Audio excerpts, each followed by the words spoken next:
Hi hello नमस्कार, मी दीपाली माझ्या YouTube चॅनलमध्ये तुम्हा सर्वांचं खूप मनापासून स्वागत करते। तर सगळे मजेत असेल, आनंदी असेल, स्वस्थ असेल अशीच मी बापांच्या चरणी प्रार्थना करते। तर आजचा व्लॉग मी साधारण 9 वाजलेले आहे आणि सकाळपासून सुरू करते। तर सकाळची क्लीनिंग वगैरे आटपली आहे, माझी देवपूजा वगैरे करून झाली आणि इकडे मी स्वयंपाकाला लागलेले आहे। नाश्त्यात काही मला आज विशेष बनवायचं नव्हतं, तर स्वयंपाकामध्ये मी चवळीच्या शेंगाची भाजी केलेली आहे, आलू टाकलेली अगदी सिंपल पद्धतीने आणि चपात्याही करून घेतल्या। तर यांना मी भाजी आणि चपाती नाश्त्यामध्ये देऊन दिली। सक्षमला मात्र भाजी पोळी खायची नव्हती, तर मी त्याला दही आणि पोळी दिली आणि अपेक्षा तर भाजी पोळी दही पोळी काहीच नाही म्हणत होती, त्याच्यामुळे तिला थोड्या पोळ्या होत्या तर त्याचा मी पोळ्यांचा चिवडा करून दिला। तिला पोळ्यांचा चिवडा फार आवडतो।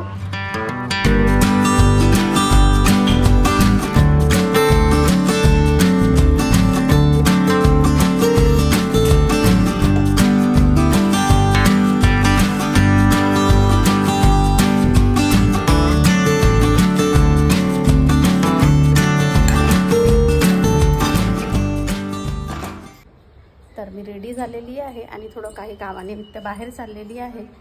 तर बाहेर ना खूप ऊन पडलेलं आहे, खूप जास्त ऊन वाटत आहे। इच्छा तर होत नाही आहे, पण काही काम असेल तर बाहेर जावंच लागतं। तर चला। तर माझी सिलाई मशीन जी आहे ती बिघडली होती, म्हणजे सिंगल कपड्यावर त्याला सिलाई येत होती, मात्र जसा डबल कपडा आला म्हणजे अस्तर वगैरे आपण त्याला लावलं की त्यावर सिलाईच येत नव्हती।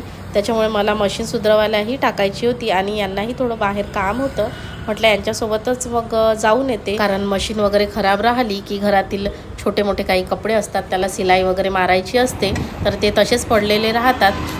तर गाडीमध्ये थोडी हवा कमी होती, त्यामुळे हवा वगैरे भरून घेतली आणि पुढे निघालो। तर मध्ये ऑफिसमध्ये त्यांना थोडं काम होतं, तिथे थांबलो आम्ही जरा वेळ।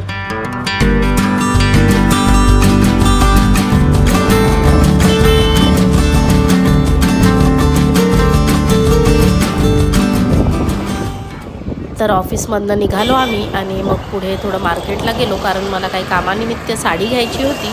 तर त्या शॉपमध्ये गेलो, तिथे काही साड्या बघितल्या मी, पण मला काही विशेष आवडल्या नाही आणि मी काही जास्त तिथे कॅप्चर केलं नाही। पुढे निघालो, ऊन खूप जास्त होतं म्हणून मध्ये थांबलो आणि आम्ही मग तिथे निंबू पाणी वगैरे घेतलं।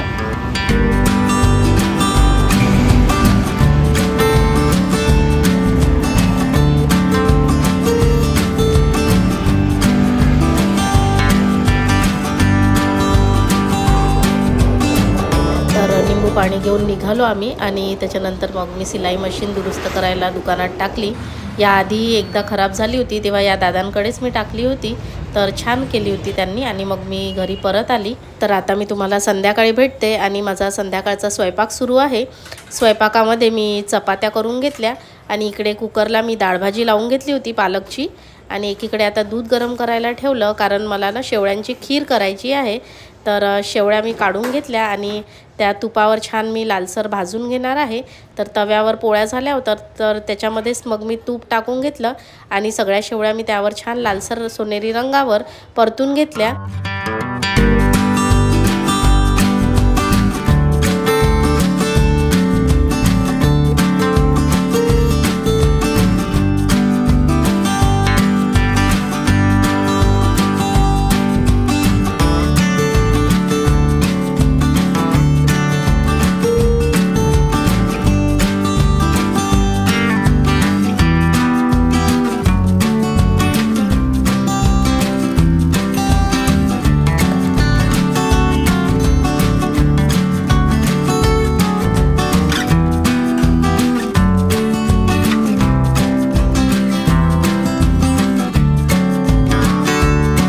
तर खीरमध्ये मी साखर वेलची पावडर वगैरे टाकून घेतली आणि त्यासाठी लागणारे जे ड्रायफ्रूट आहे ते कट करून घेतले आणि शेवटी तेही टाकले। मग डाळभाजीला मला तडका द्यायचा होता, तर मी फोडणी तयार करत होते। तर सुक्या लाल मिरच्या वगैरे छान लसण वगैरे टाकून घेतलं मी त्यामध्ये आणि डाळभाजीला छान खमंग अशी फोडणी दिली।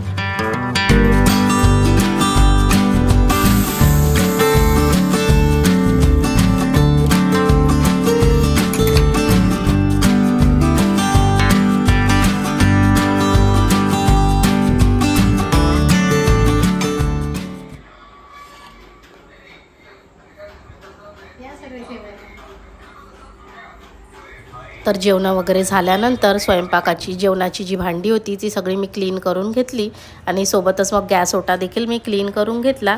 आणि दुपारी जेव्हा मी बाहेर गेले होते तेव्हा काही मी हिरव्या पालेभाज्या घेऊन आली होती, तर त्या पालेभाज्याही मला तोडायच्या होत्या।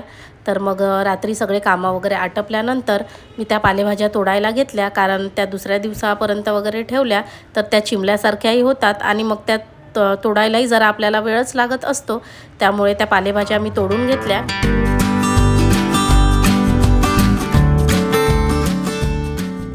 तर चला, मस्त कूलर लागलेला आहे आणि मस्त थंडी थंडी हवा येऊन राहिलेली आहे कूलरची। तर आजचा ब्लॉग तुम्हाला कसा वाटला ते मला कमेंटमध्ये सांगा। ब्लॉग आवडला असेल तर लाईक करा, चॅनलला जर सबस्क्राईब केलं नसेल तर सबस्क्राईब करा। तर भेटूया अशाच एका छानशा ब्लॉगमध्ये, तोपर्यंत बाय बाय।